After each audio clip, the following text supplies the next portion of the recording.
What's up, fam? Today is going to be a super fun and different kind of interview episode. This is with Jesse Vasquez. And now, if you follow him on all the socials, YouTube, Instagram, all of that, you know that he focuses on midterm rentals, specifically around corporate contracts and really maximizing your ROI. But we're not actually going to be talking about that in this episode. If you want to learn more about that, go to his YouTube channel, go to his Instagram. You'll find literally everything that you need to know. What we talk about in this episode is so much more than that. Because while it's so important to get all of the strategy behind real estate investing, behind entrepreneurship, the thing that actually stops most people from growing and from taking the leap is what happens in here. It's what happens in their mind, right? And we go over all the different roadblocks, all the different struggles, all the different things that have to happen for you to really step into your greatness and step into your power. So I'm so excited for this episode. Like, we get in the weeds on things. Trust me, if there is an episode that you're going to listen to on the podcast right now, this is the one. And just so you know, the episode doesn't start like we normally do. Like, literally, we were just chatting and decided to turn the record button on. But I already know you're going to get so much out of this episode. So let's dive into the show. Yeah. So basically, The Big Leap is a book written by a gentleman named Gay Hendricks. I wonder what it was like growing up with him as because he's like in his 70s now. So he probably had to grow. It was probably rough growing up. With that name. But he talks about in his book, The Big Leap, and I love the picture of the book. It's two fish bowls, and the fish is jumping into the big giant fish bowl from a little tiny bowl. And essentially, can you see that? No, it's too bright, but right. Essentially, what the book is, Olivia, is he talks about being able to hit these, like, you hit these walls when you're getting ready to go into these next levels. Like, what I'm talking to you about right now is like, if anybody out there, or anybody listening to this, or you, Olivia, have been in a situation where your business is growing, and then all of a sudden people like quit, and then all of a sudden you get sick, and then all of a sudden it's like these barriers come into our life. And he talks about that being the actual catalyst of the big leap, that you'll always have these kind of like really difficult situations that come into your life when you're building something or creating something or just about to get into it, and how that's the fundamental of actually growing and taking that leap into that next big thing. And I really love it because he talks about, Ed Milet and a lot of these guys, if you listen to them, they break down the principles on this book pretty often, which is the zones of genius. He talks about, zone of incompetence, where you task others that can do better than you, and your zone of competence, where you do the things that you don't necessarily love. He talks about zone of excellence, and this is where you're great, but you don't like feel fulfilled by it. And he talks about like living in your zone of genius, where you're doing what you're uniquely gifted to do. And I think that's a really cool kind of concept to think about as you're building your business and all that stuff. But no, I mean, I love, and I think about even, two big moments come to mind, both like last week, honestly, where I felt like I was hitting all of the roadblocks. And I keep saying that I want to grow my business. I want to do this, like my coaching business, because it's such a big passion of mine. But I was almost trying to find the not the scapegoats is the wrong word, like cut the corners. It was like I was almost trying to cut the corners and see what's the easiest way for me to do this, but like not really stepping into the role that I know I needed to step into. And it's honestly the same even when I think about when I was ready to quit my corporate job. It's because I'd like stopped growing in that situation, and I knew there really wasn't much else more for me over there. And I had to take the big leap by quitting my job and by signing up for coaching and like all of this stuff to get me to where I need to go. So it's like, even with my business, I just signed on with a new coach who I'm like, I worked with her before, but in a smaller capacity. I trust her like method, and I've seen her grow her business like step by step. And I'm like, she just has a lot of stuff that I embody or that I want to embody. Yeah. And I know that I needed to take, even though it was a scary leap because it was like not cheap. Not cheap. Yeah. I knew that I needed to take the leap. And it was so weird because even on the call with her, she wasn't even ready to like sell me anything or anything like that. Yeah. But I was just like, okay, so how do I hire you? Like, I'm in. Like, I literally with no like remorse or anything like that. Yeah, no, I feel you. And, just to talk about coaching businesses, because we talked about this, I think, when you were on my podcast about like, scaling and growing and getting the coaching is hard. Like, it's not an easy thing to do. I think it's a cool concept. And I think that we're in this bubble now where there's so many coaches out there there's people for everybody. But I also think there's a framework that I'm still learning, Olivia. Like I don't even, I've told you guys before, I've told you this and I tell everybody that I've talked to, for those of you who don't know me, like I don't know what I'm doing. I'm just trying to figure it out.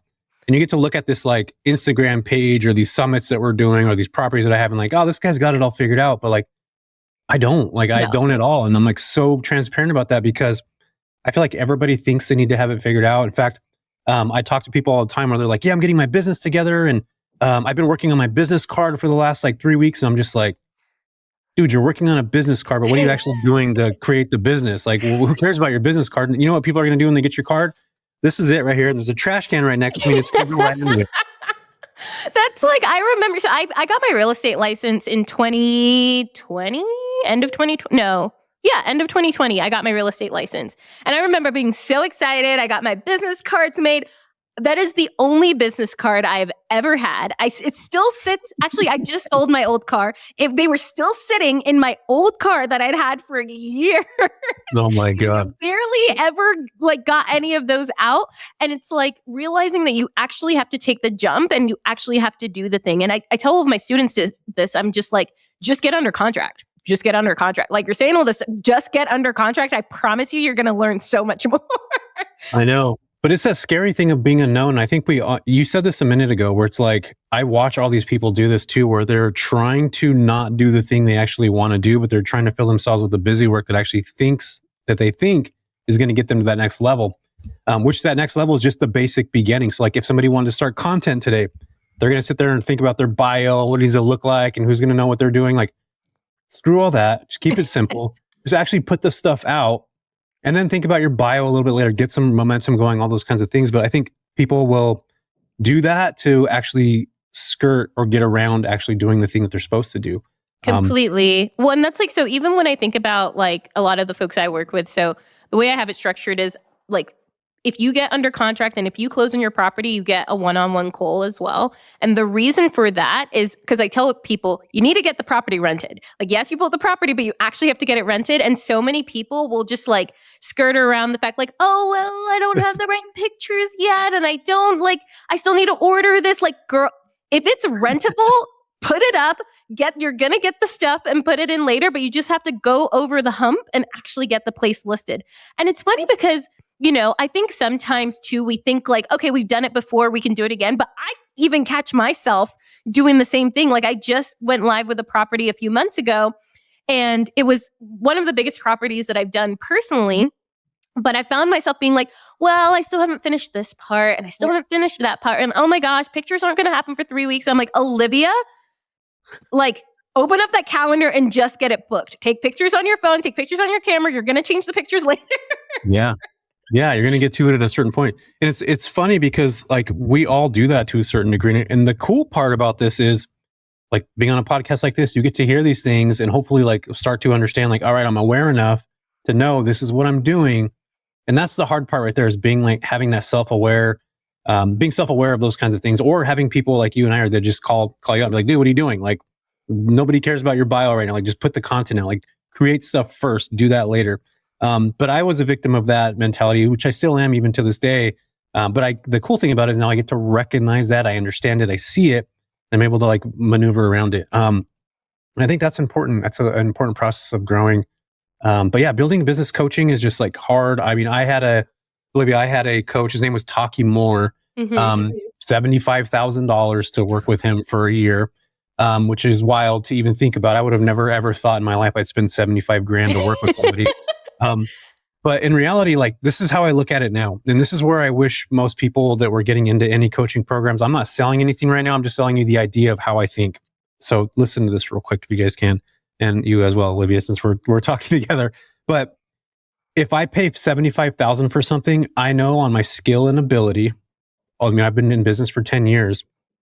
If you give me $75,000 worth of somebody's ideas, how they operate, what they do, what the best practices are, that $75K that I spend, I'll 10X that over the next year or 2 years. 100%.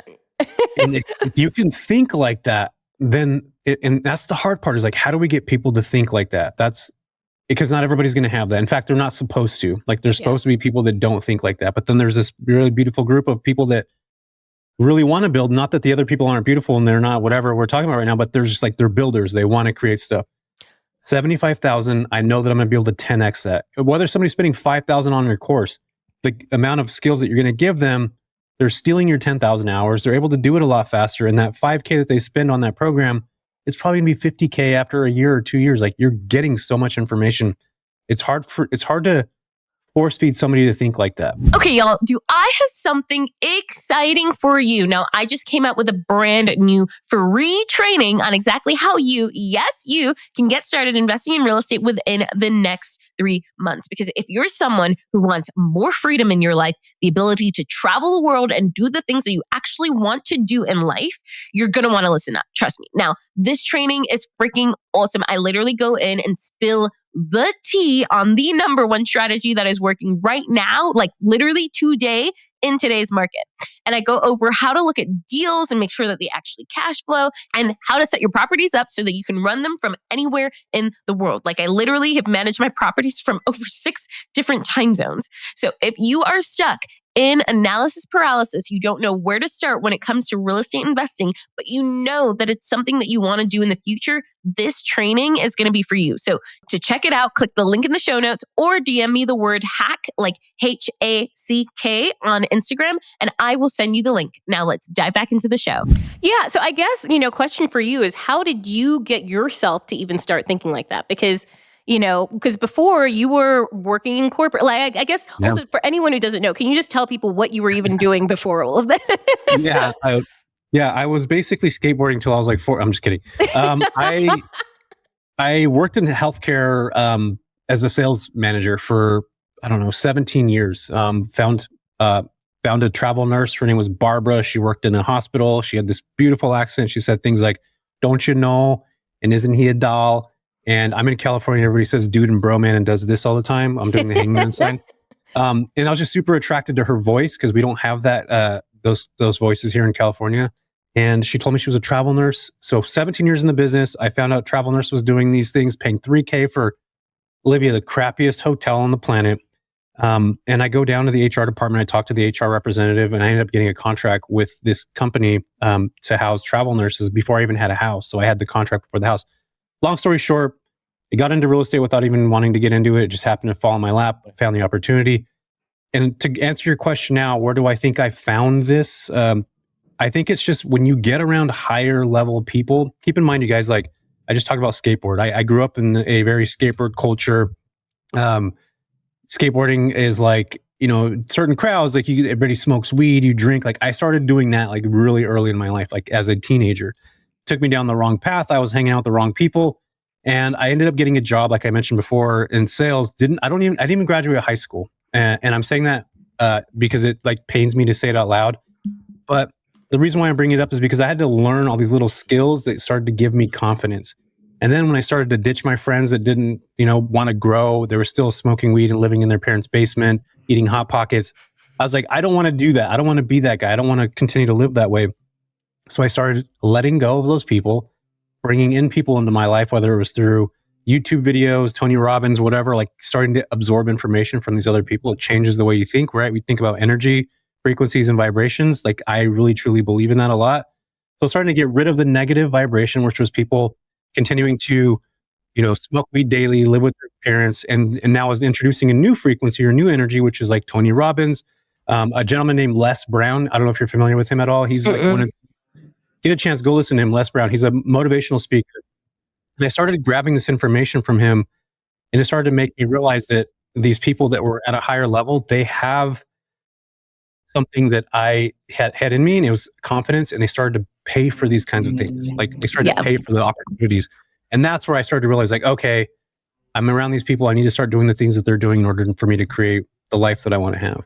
And it's not hard. It's just, you have to get rid of the noise that's around you. Completely. Well, and the thing is too, I remember like a job that I had during like college, basically, and a little bit during grad school, is I was doing Cutco, right? Selling knives. Yeah, knives. Classic.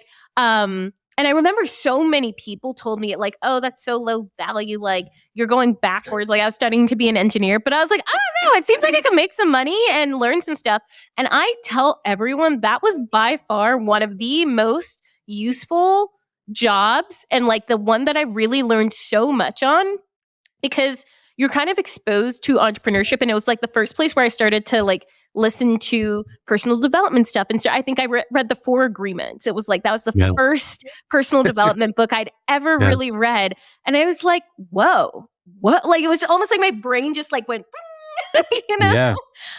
But it's, if I weren't surrounded by other people who were doing that, I would have never like, and I don't think I would have never discovered it, because I think like, but my personality and my general like rebellious nature who like loves optimizing and not doing things just for bureaucracy would end up finding the path. But like, I didn't realize how important it was to get around people who just like started to think bigger and like have that mindset that more out there was even possible.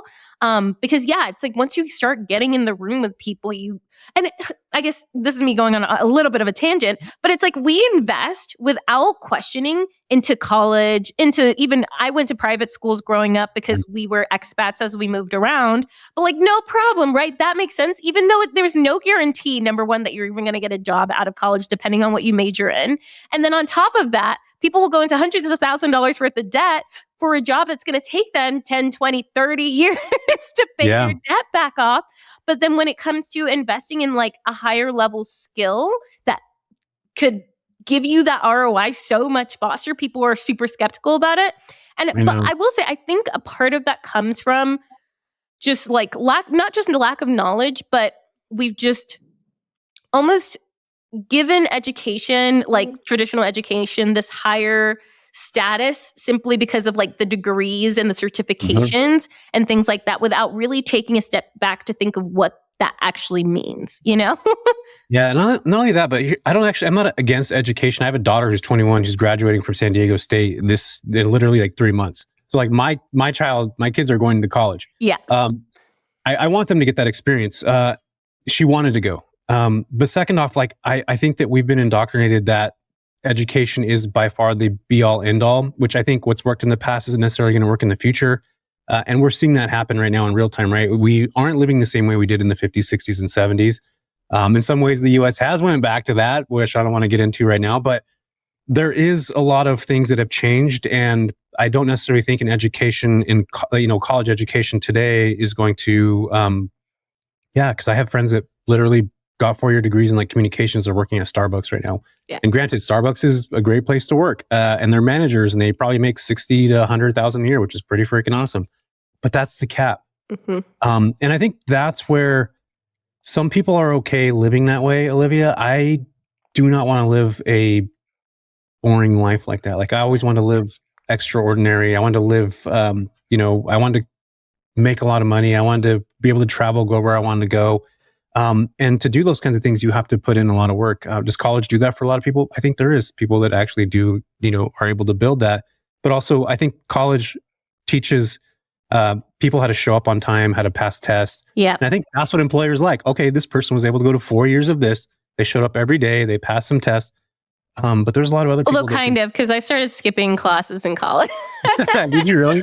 I did. Well, it's like I was such a goody two-shoes growing up in high school, like middle school, lowers. I was like teacher's pet all the way. And then I was just like unleashed during college.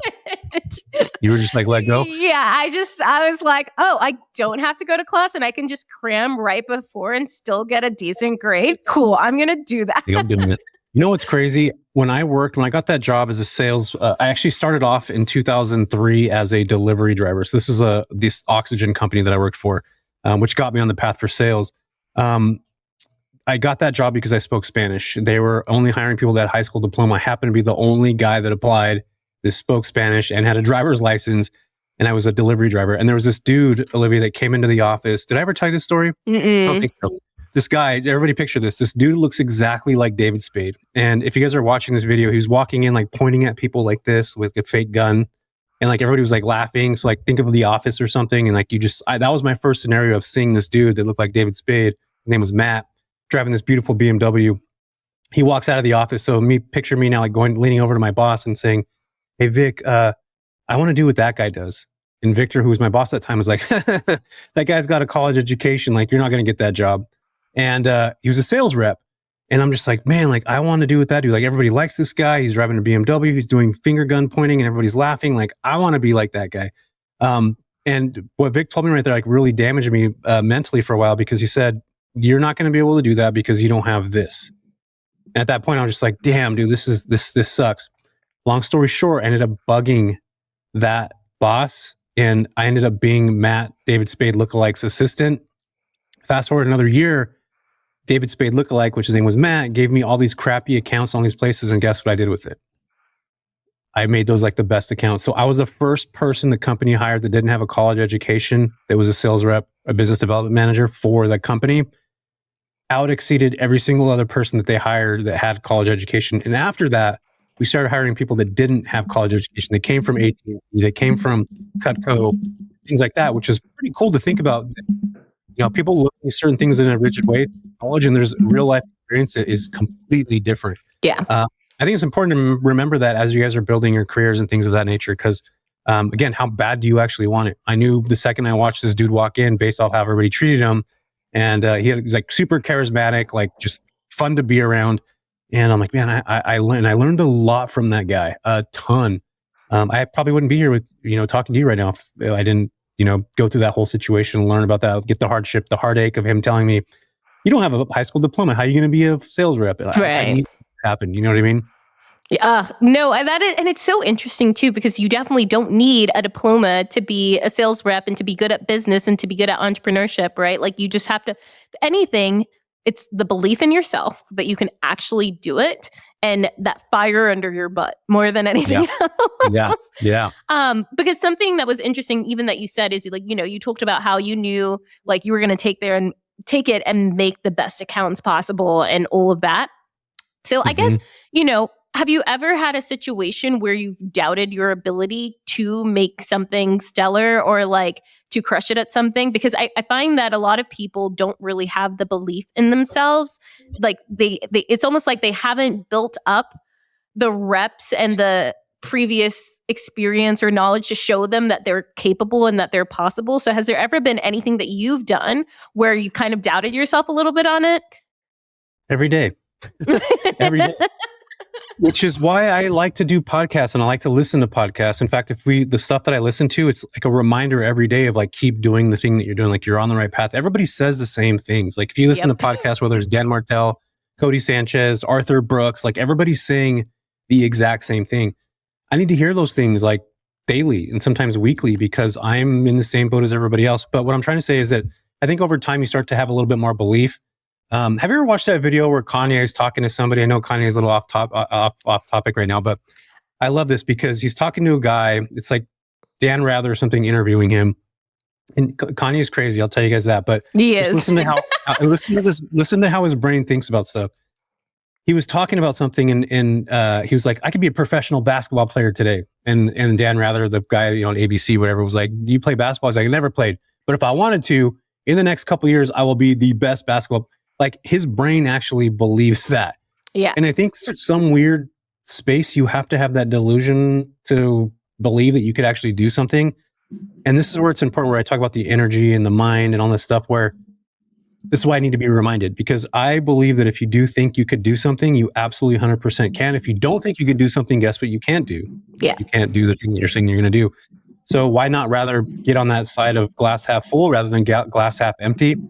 Again, I think you need to be around the right people that are going to continue to push you. You got to absorb the right information. So yeah, I've been in a lot of situations, Olivia, where I don't feel that I'm ready for it. I don't feel like I'm mentally ready for it. I don't feel like, then you have to do it anyway. Like you just push yourself to get in that position. But again, this is where I think community is so important. Having the right friendships, listening to the right people, like absorbing the right information.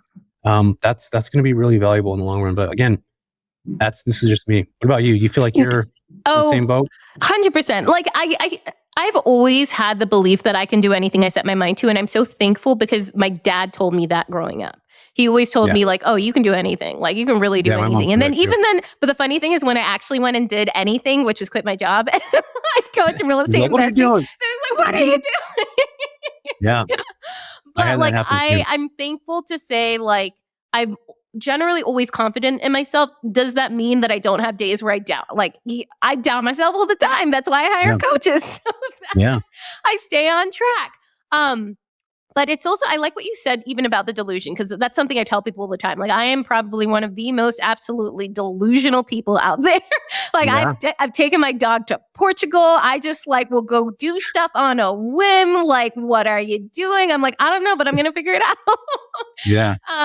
And so I was listening to a podcast actually earlier today, and it's this brand new, it actually was a YouTube video, a brand new one. I'd never seen it before, and I didn't know either of the people who were on it, but I was just like, let me watch it. I'll have to send it to you. It's a good one. I still haven't even finished it because it's like a good hour and a half or something. But yeah, the woman on there said like delusion's literally a biblical principle.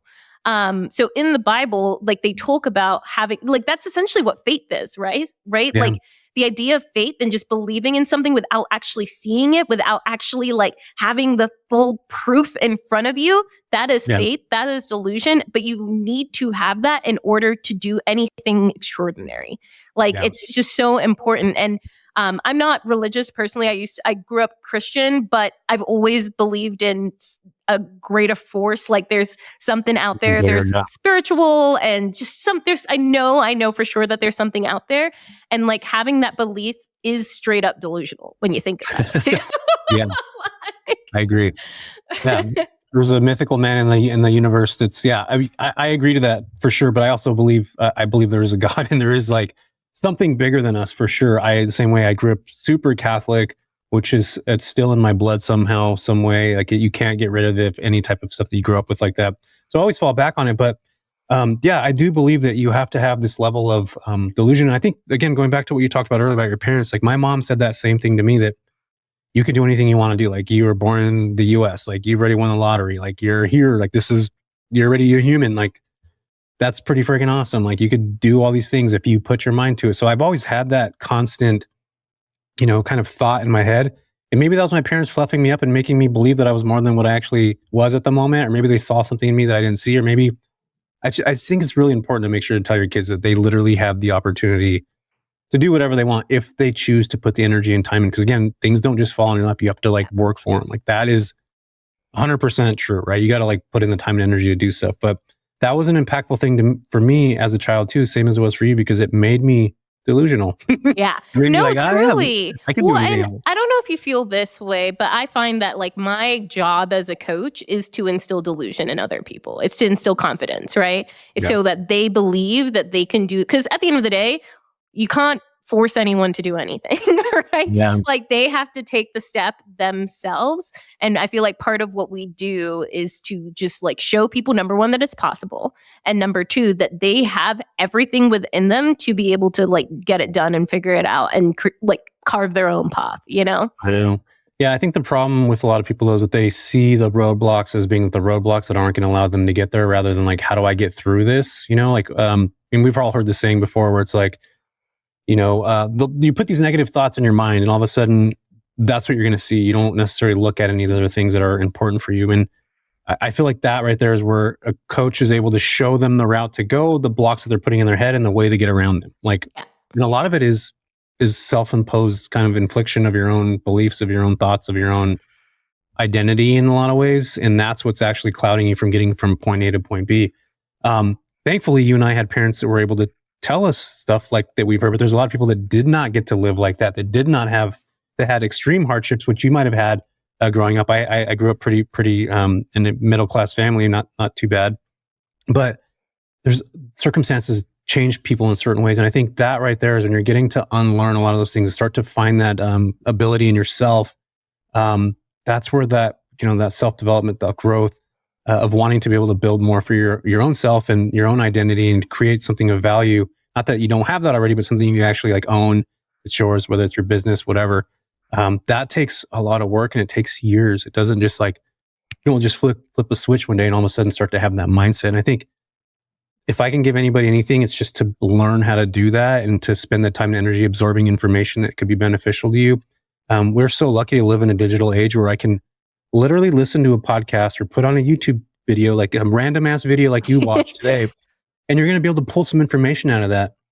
That's hell of a lot better than going to hang out with your friends that are just smoking weed all day, that are giving you the same shit that they've always said at the same time. And like you're actually getting some new information that can be useful for you over time. Just being able to recognize those patterns and being able to focus on the growth part of things.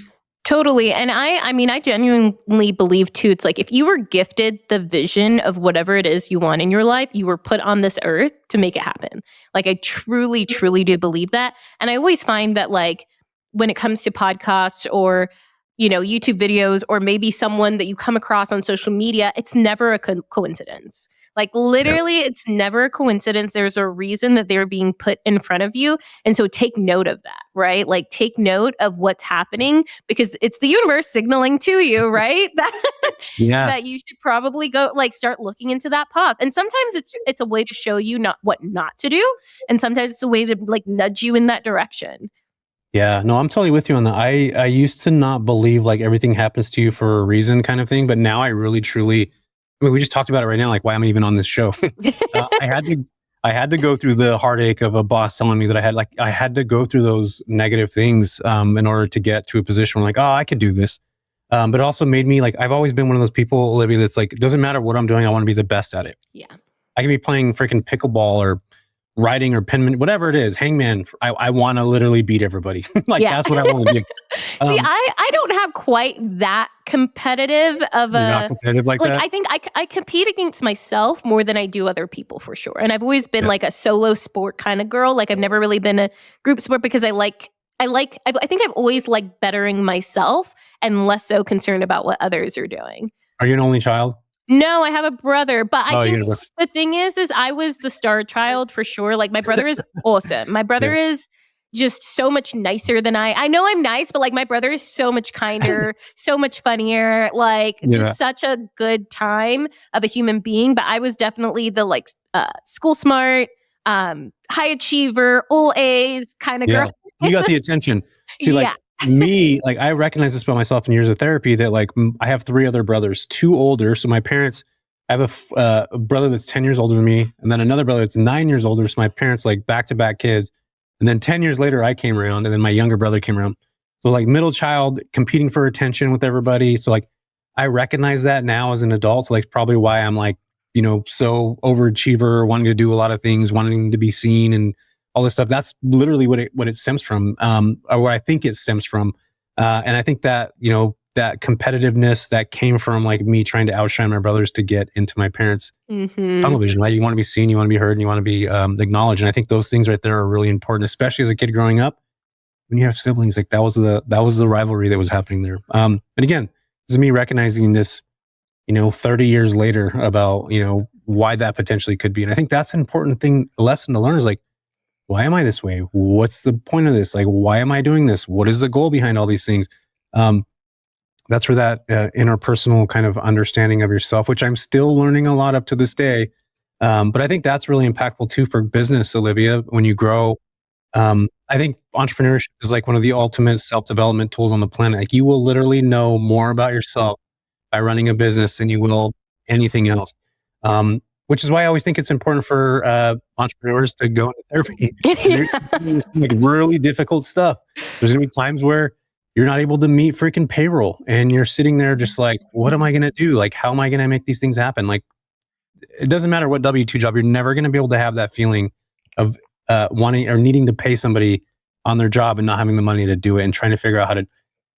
Anybody that's an entrepreneur will eventually have that. Oh, yeah. Life. Like, it's just going to happen. Oh, completely. I feel like I just had that. And when I felt like I was spinning my wheels. I'm like, what am I doing? And you got to learn it. And I think that right there, Olivia, those hardships like that, I'm getting goosebumps talking about this because when I first started my coaching business, I had a woman that I worked with. Her name was Des. She like literally I'm a visionary. I can talk about stuff. I have these ideas, like freaking bubbles come out of my head. I'm just like, you know, and then I'm not the person that can take something and put it on paper and lay it out. And like, that's what she was. About 2 years into my business, which was already like, I made a quick $1 million. Like I made $1 million very fast in coaching. Right time, right place, COVID, midterm rentals were like the thing. It was like the perfect timing, right? She freaking leaves. I have no idea how to handle the back end. I have no idea how to do anything. And I'm just like, oh my God, what am I going to do right now? Like, this is like my, CEO basically that left. I am just the person that's here creating content. She's doing everything on the back end and now she's gone. scariest moment of my life. And it was weeks and weeks and weeks before I even picked anybody else up. I was trying to figure stuff out. But that right there alone taught me that I can eventually have nobody and be able to figure out how to do it. And I think that's right there. It's such an important skill, even though it's hard and that adversity sucks and that dislocation sucks. But it's like this muscle that you get to learn that I can get through this. I can get to a point where, I might not have money to pay my employees, but I'm going to go find out where I can raise money or borrow money or get a loan or whatever it is. Like, that's part of entrepreneurship. You have to figure out how to do those things. And not only that, but then you got to do it long enough to keep going. Like, you can't just like quit. Yeah. And that's hard. Like, that's a hard thing to do. Yeah.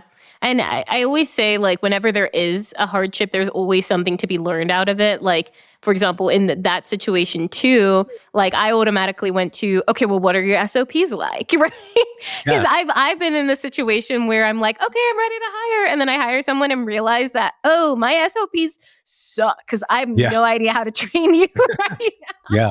But it's but a lot of the time I'll avoid hiring because I know deep down that my SOPs suck. Right? Yeah. Well, hire a person to do the SOPs. Right. Well, and so I do, but it's just like, especially when you're getting that first one and you're like, well, I need you to do all these things. And you just like, don't even know how to explain it to them because you don't have anything written down. Yeah. I think we talked about this last time too, where like your payroll's not as high yet. Like, my payroll's like $50,000 to $60,000 a month. Like, that's what I used to make an entire year, like back in the day. So like, that's what my payroll is a month. And it's crazy to think about because, I think as a business owner, and this is where I'm at now, it's like, how do I actually shed a lot of this stuff that might necessarily need to be there, the resources, the team, even to a certain degree? Like, is there certain people that could be doing more? Like, do I need to be spending $3,000 on a video guy that comes out, 3 times a month? Like, you start to weigh these options out there, but then you think like, if I'm going to scale to $1 million or 2 or 3 or 4 million, like, you're going to have payroll that comes through on that. And that was by far one of the most difficult things for me, Olivia, is like delegating to, like, I didn't want to hire people because I didn't want to give more money to them. Like, I didn't want to give money to like, honestly, that's been my big struggle, right? Like, that's been my like bottleneck. And then part of me hiring this coach was also just like stepping into, okay, we're paying her $4,000 a month. Let's go. Yeah. Yeah. No.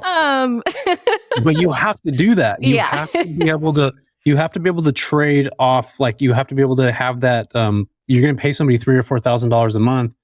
And that's what you have to do in order to grow. So by just like the same way we talked about earlier, where, you pay for a coaching program that's $5,000 and you're going to be able to make $50,000 out of it. You have to make sure you're getting the right employees that are going to be able to add more to your, to your business. They're going to be allowed to scale more. And that was a difficult thing for me to do because just like many people out there, like, they think they could do everything the best. They think they have the best vision. They think they have the best ideas. They think they're the best integrator. No, like, there's people that can do things way better than you do. It's going to cost money, but that's how you get to buy back your time a little bit more. You start to understand the business a little bit more. There was a book that I read called The E-Myth. That book changed my entire way. I know. I still haven't. That's another one I actually need to. So I finally read Traction again. Like, I'd read it a while ago, but I wasn't there yet. You know what I mean? Yeah. And I finally just reread it actually this weekend. And I was like, this is the time where I needed to actually get this book. Yeah. What about it?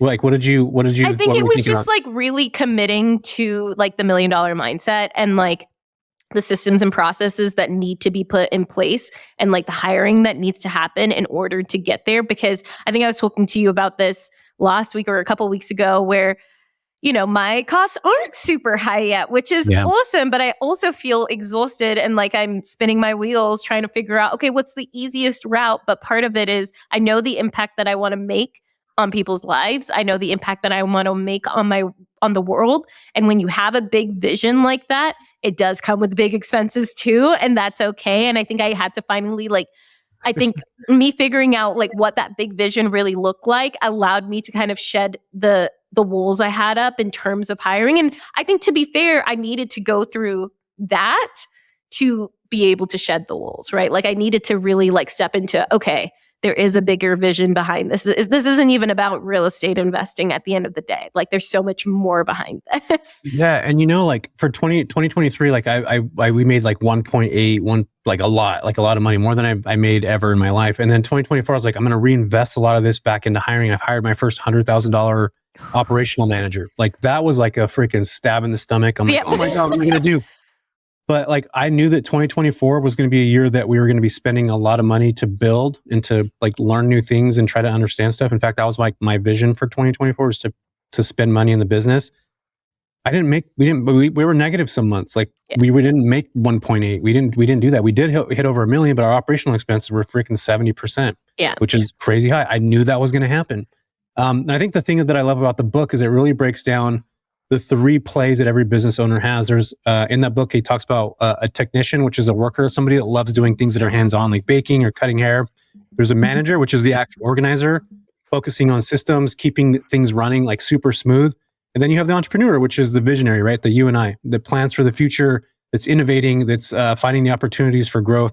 And most problems that people have in their business is they stay stuck in that technician role, trying to do it all themselves. And that right there is the biggest problem. And for me, what I really loved about that book is it allowed me to find there's a balance in all 3 of those roles, and that systems, that's where you can start to build these systems that you don't necessarily have to do everything yourself. And that right there is like one of the biggest key takeaways for anybody in a business, because you're going to be stuck where Olivia's at, where I was at one point. Everybody who goes into business is actually 3 people in one, the entrepreneur, the manager, and the technician. You have to learn how to like separate those roles. Yeah. And I definitely like lean best in like the visionary role, 100%. Yeah. I can do the integration. I feel like a lot of visionaries have a part of them that just, you wouldn't have started the whole thing if you didn't know you could do it.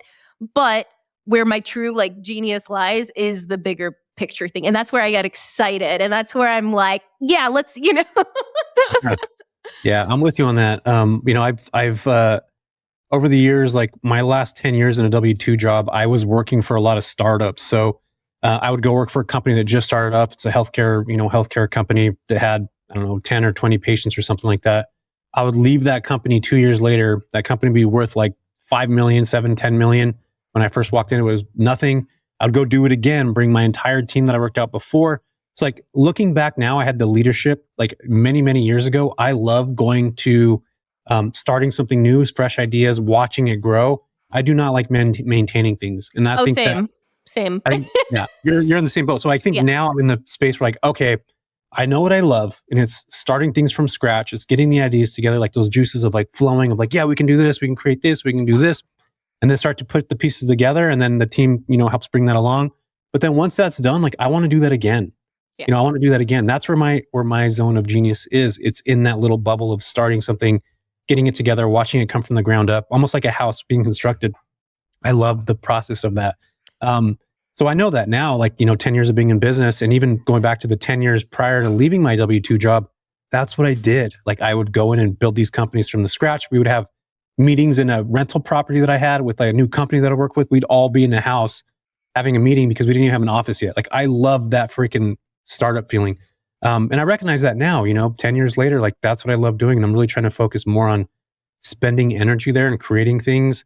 And then this is where it's been difficult for me, is finding the right person that can allow this to continue to maintain, because you have to eventually step away from the CEO role, maybe hire an operating officer or something like that. So that's the part of business that I'm in now. And I think that's another layer, a whole other subject, but it's something completely different, which again... See, I'm not going to lie. I'm excited to get there, because for me, it's actually really easy to let go of control. Like, which is a good thing and a bad thing. A good thing in the sense, like, I love empowering other people to take control and just like letting me know if they need anything. But I love seeing other people step into whatever role that they need to. However, sometimes you start to lose pulse of things and you're like, okay, go, hold on. Yeah. Well, that's like wait, especially what? I was going to say, like, I don't know how, like, everybody praises Elon Musk for all this stuff. And I'm not a Musk hater totally, but like, how does that guy have enough time to be able to go in and do all these things? Like if you're involved, like so involved, like I just don't, because you're right. You do got to be involved in your business to a certain degree. There is people that are going to be there. You can have a higher level overview of things that are happening, but you have too much going on. Like how, I don't understand that. Like especially it's like if at the end of the day, you're responsible for payroll, like, like you still need to have some pulse on things. Yeah. And we get comfortable too. Like I've been comfortable and just like I've been to a point in my business where I'm just like, oh, cool. Like we're making money, things are easy, and you get comfortable and you kind of sit on your hands for a little bit. Then things get hard, and you're just like, oh my God, I got to figure stuff out again. The hard part is staying super positive and having that momentum go through and continuing to build even when things are good. It's like when somebody gets their rental booked and then just like, I talk about this all the time with midterm rentals. You get this like cool 6-month booking that's paying a lot. You're just like, yes, I'm making $3,000 on one door for the next 6 months. You don't do shit until they're leaving. Then all of a sudden now you're trying to go out and find the next client. Like you're stressed out about it. Yeah, that 6 months was like that time for you to figure stuff out, to really put in the time and energy so that after those 6 months, now you have the ability to do it again, or they're already sitting there. That's the problem, is that we, and myself included, get extremely comfortable when things are going well. And those are things to learn about yourself too. It's just being able to push through even when things are comfortable. Like that's one of the hard things to do. Well, I mean, it's kind of even when you think about why people stay in their corporate jobs, right? Like, and it's not to say that everyone needs to leave their corporate jobs, but I generally find if you're listening to a podcast like this, you probably are wanting to leave at some point. Totally. But it's like, it is kind of like the golden handcuffs in the sense that you just get comfortable, right? Like you get to this point, but like I saw this one quote and I'm going to definitely butcher it, but it's like, something about dying when you're comfortable. I don't know. I'm really bad at remembering quotes. Are you talking about the one where it's like most men die at 25 or something like that because they're... That is one too. But yeah, it's all the same sentiment where like you like die in the comfortability because you're not pushing yourself. And you're also going to get to a point where something's probably going to break, right? Like something is probably going to happen that's going to shake you out of it. But I will say though, I think we do have an obsession with everything always going right forever, which is just not true for anything. It's just not. And so like sometimes we freak out when things are going wrong, but that's just a part of life at the end of the day. And we're not going to like completely get rid of everything that's going wrong in life, but like ever, And so I think also having some grace and being like, yeah, this may be like a crappy season, or maybe I could have done this better, or maybe whatever, but that season's also never going to stick around forever, right? Like every season passes just like the good seasons do, right? And then another season of like a little struggle and commotion comes, but that just also means it's like you're entering the trough to then come back on the rise again. And it's just the like big this leap, fun right? cycle. The big leap. Lots of leaps throughout your life. Lots of leaps. Yeah. You got to have that hardship to get into that next, you got to jump into that small fishbowl, the big one. Yeah. I totally agree with you on that. I think, comfort is, it's so nice. It's like a warm blanket, right? But then you got to like learn how to shed that and get into the cold again. And I think that's where I'm at right now in my business, is that things have been very comfortable. I've been able to be the MTR guy. Everybody knows me as that already. I've been able to build, over the last 4 years, being able to build this pretty cool business and stuff, multiple different businesses. But guess what? There's a dip, just like the economy with everything. And now you got to pull yourself back out of it. And it's not just me. I'm talking like higher level $10 million coaches that are having the same feelings of things that are happening right now. People don't have money like they did at the beginning of COVID. It's a completely different environment. People that got into, during COVID with Great Resignation, they're learning now like it's a lot more difficult than it was in 2020, 2021, and 2022. And those are people that are relatively new to business, me being one of them with the coaching side. So like, yes, it was easy right away. People wanted to get out of their W-2 jobs and create all these things. And now we're in a different economy. Things are operating in a different way.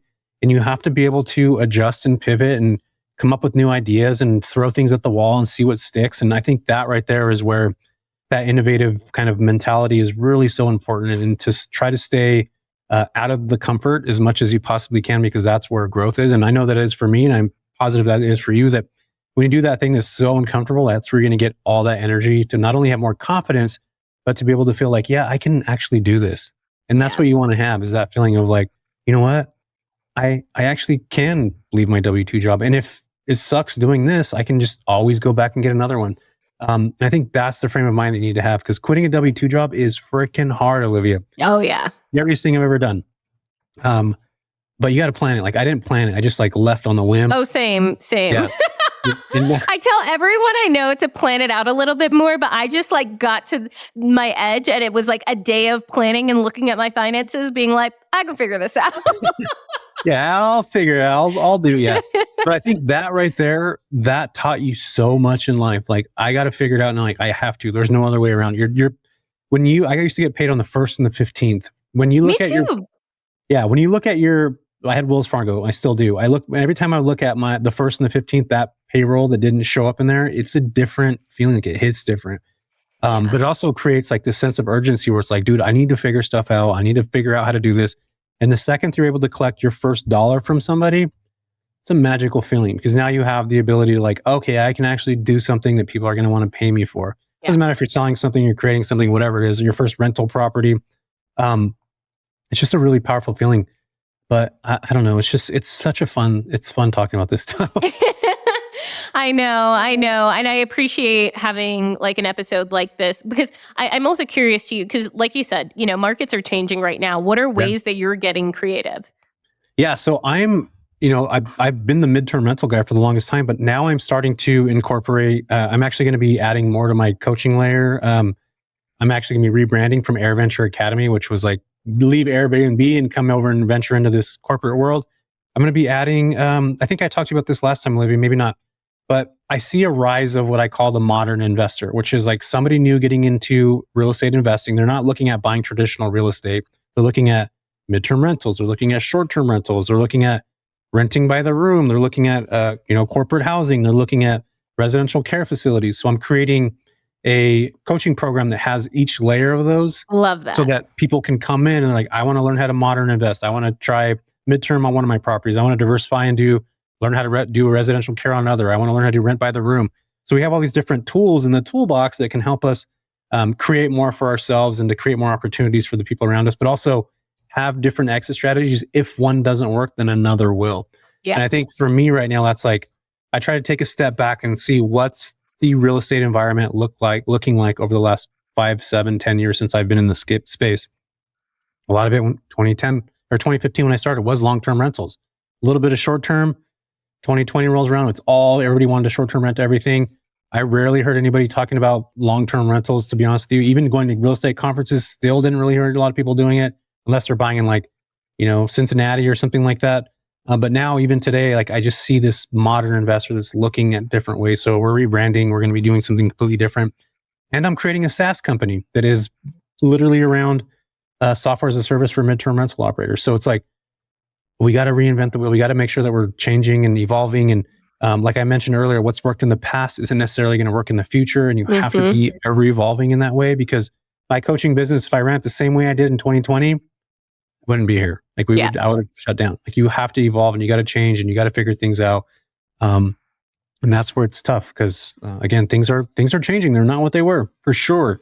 Completely. Well, yeah. And it's kind of like what we were talking about little with my idea with the whole leap year thing, because I know for me, even too, something that I want to eventually be a branch of my coaching is buying properties internationally, just because, especially with just everything. A lot of people are wanting to leave the US, but even the way that I invest in general, it's lifestyle investing. It's all about lifestyle. It's all about creating whatever lifestyle it is that you want to live in. A lot of the people that gravitate towards me want to travel and want to have properties in different locations and want to have that be a part of, their wealth. So I even like, this is me future thinking, because I've told everyone this multiple times, but I plan on buying somewhere in Italy.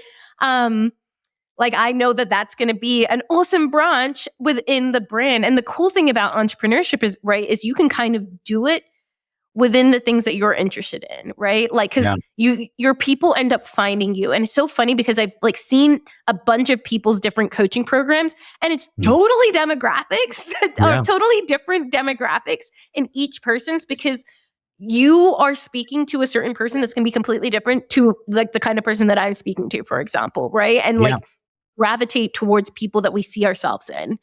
Yeah, totally. Not only that, but like, I have a super diverse group of people in my program. Like, people come to me and be like, man, it's cool to see a Mexican dude creating real estate. Like, I don't ever see a lot of Mexican people. I'm a Mexican dude. I gravitated towards that. Yeah. I think there's a lot of stuff like that that's out there where, there could be a billion coaches, which there are, and there's going to be somebody for you, especially if you're putting the right product together. You really give a shit about it. It's not just something for a money grab. Like you're actually putting your heart and soul into something. People could feel that literally even on an airwave like this.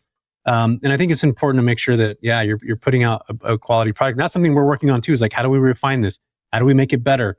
How do we, do all these different things? And I think that's important. The customer service aspect of it, going back to the basics, like that is a huge, huge step up from a lot of people that just put these programs together. And I watch them, like, how is your customer retention? What is that looking like? Are people re-enrolling back in your program?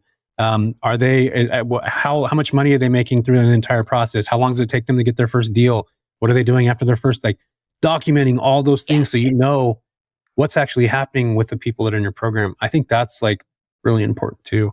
Oh, completely. Talk about. Completely. And I think you don't really think about it at the beginning. You're like, I'm here to help, right? Yeah. And then when you start to think of it really as a business though, like you have to start tracking things. It's so important. And I know, especially for me, I was like, I didn't get into business to start tracking things. Yeah. I'm like, Olivia, stop. Like, if you really want to make the impact, like, like who are you going to know who you're talking to? Like, this is something we're doing right now. It's like, what's the age?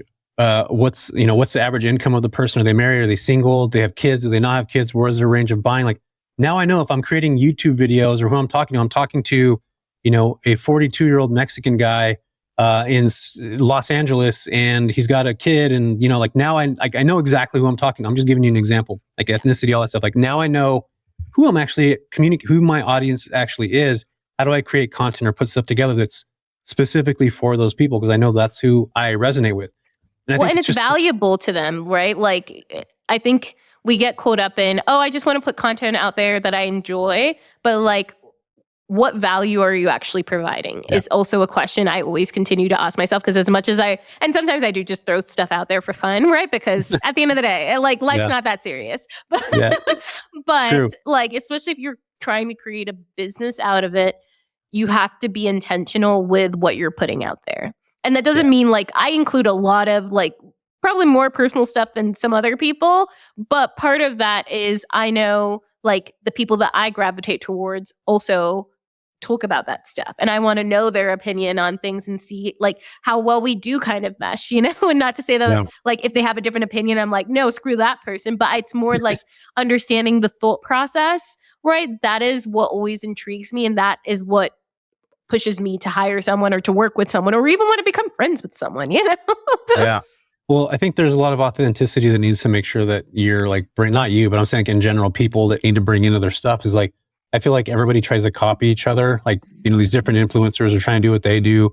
You're not actually being your authentic self. And I think once you are able to kind of be yourself, you are now in a better position because now you're not having to perform anymore. You're still, you're creating based off your own authentic self. And I think that's an important piece to be that I watch so many people come into this space trying to be like the Pace Morbies or, the Dan Martellers, the Cody Sanchez. They're saying the same things they are in the same way. And it's just like, what are you actually building rather than copying? So you got to create your own space. And I think that's where, being able to understand business and understand communication with people and what works, what doesn't work, who's your actual audience, like those things right there are so important. And we don't get the algorithm like that. Like, you have YouTube or Instagram, it'll show you like age 22 to 42 listens to your content. It's male or female. Like, you get to get the general stuff, but what about that in your actual business? What about having that kind of breakdown in your actual business? And the crazy thing about this is like most short-term rental operators and stuff, they get into Airbnb and it's like really easy, right? We can take pictures with our phone. We can that's the easiest barrier to entry business on the planet. We can make money from that. But then now you got to learn the business stuff. Like, you got to learn how to actually run a business. You can't have Airbnb just listed on there doing all their stuff. You got to try to figure it out. But I love it because it's like a gateway drug to getting into learning these things. And I feel like short-term rentals, even rentals in general, is like an easy way to get into business. Then you got to figure out stuff that can continue to move the needle. And that's where it can be kind of, cumbersome and tiring. But again, if you're thinking smart, if you're thinking intuitively, then you can see the writing on the walls and start to move in that direction. Completely. Well, I have loved this conversation, Jesse. Seriously, like, this is definitely a little bit of a different podcast, which I love about it because like we said, sometimes you get tired of talking about real estate. Yeah, I'm with you on that. But we are going to go into the 3 final interview questions that I ask everyone that comes on the show. Number 1, what does your ideal perfect day look like? Ideal perfect day. I do not like to wake up really early in the morning. I'm not one of those 5 a.m. cold plunge freaking. See, I am. I love waking up at 5. For fun. Like, I just wake up at 5. Like, you just wake up on your own at 5, or do you have an alarm clock? No. I like wake up on my own at 5. And so certain days, just because I'll schedule a 6:30 or 7 o'clock workout, but it's not like I journal. I do a slow morning. So I'll journal, I'll drink tea and just like have that time to myself to think and do stuff. And then I hop into my workout and then I start like the day. Yeah, see, I don't like that. I'm not going to get up at 5. Like, I'll get up when I want to get up. So like, I'll get up at 7:30, 8, lay in bed sometimes for a little bit, do a little bit of work from my bed, get up. I'm not one of those people that does that. Maybe getting some coffee, going to get a workout. Like, I love to get a workout in the morning, which is late morning. I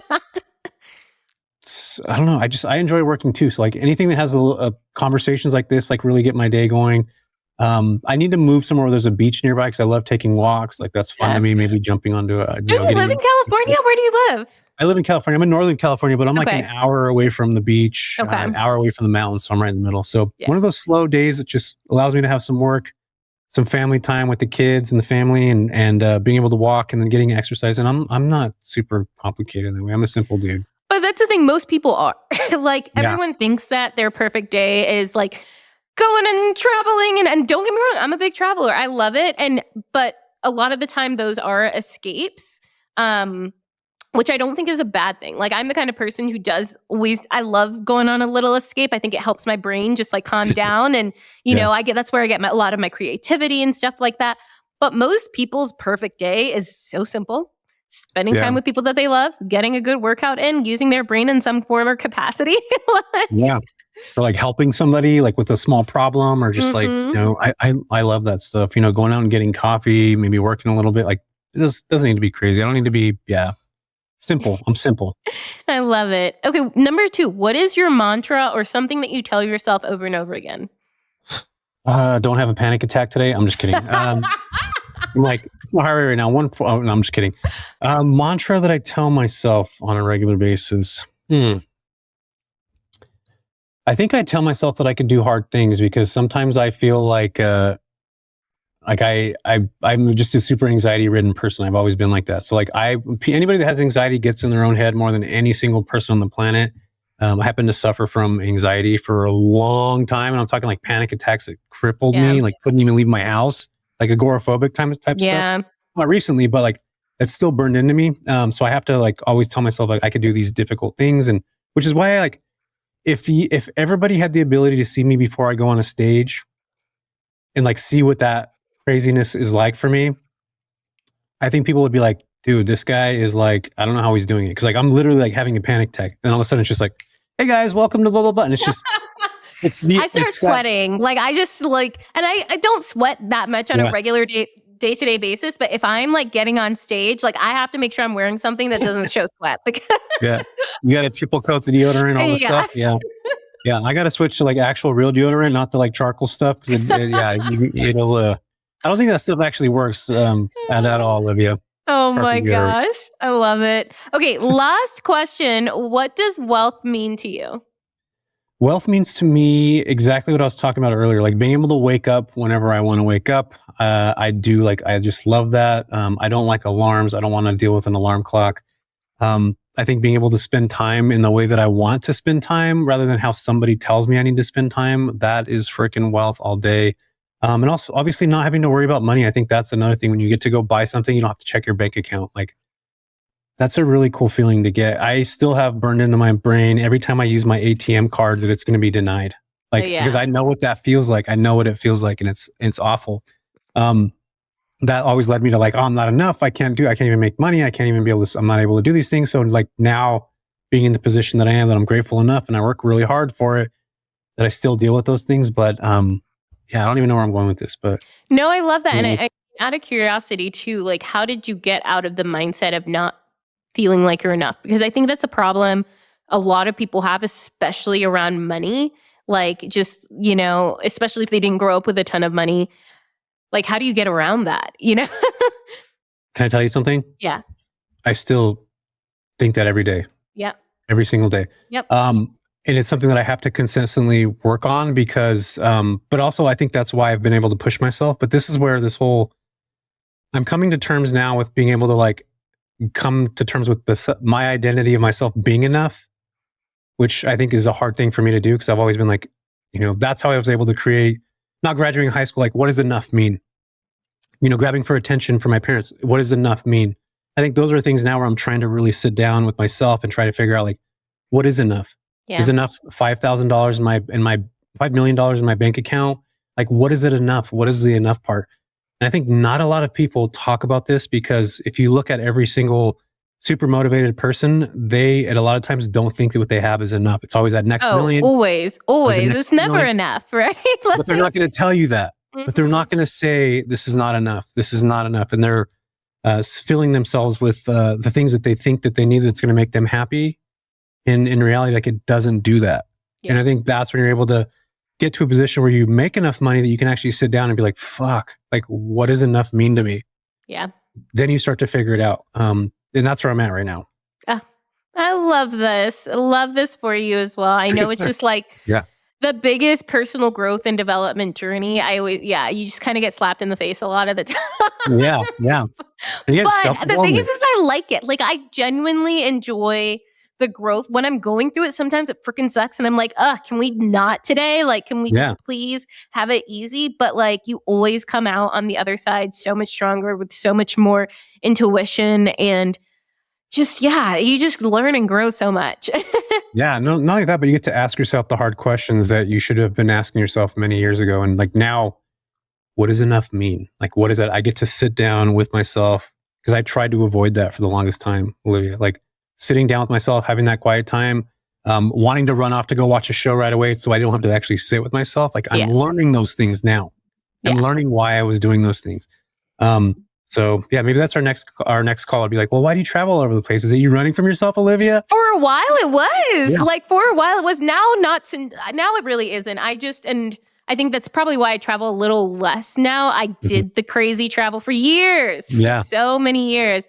And I love it. I still like have this itch to always go and explore. And I love being a part of different cultures, but I'm a lot more intentional now, and I'm not using it as an escape. But it's the same thing even with like drinking. I used to drink a ton. Then I realized like I have nothing that I need to escape from. Like, I genuinely enjoy my life. Yeah, I know. So, No, I think there's just so much stuff to learn. It's cool to talk about these things. And again, it's a lot of self-reflection that you get to have. And again, this is stuff that doesn't cost anybody anything, right? We're sitting here talking about it so you guys can maybe get that little bug planted in your head and start to think about those paths. And I appreciate you for allowing me to be on your wonderful show and talking about me not being enough in real time with you and learning how to get over that. So I appreciate you so much. I love this. Well, this has been amazing. Jesse, where can people find you? I know I'm going to be on I was just on your podcast / whenever that will come out, but Yeah, that's going to be out soon. That's called the JV Pod. You can find me over on Instagram at The Real Jesse Vasquez, because there's a million Hispanics named Jesse Vasquez and it had to be the real one. Or you can head over to my website, which is therealjessevasquez.com, and my YouTube channel, just Jesse Vasquez, if you want to learn about midterm rentals. I love it. Yeah, I know. We talked nothing about midterm rentals, but Jesse has so much information on his YouTube, so go there and just watch all of his videos. Yeah, for sure. Thanks so much, Jesse. This was awesome. Thank you.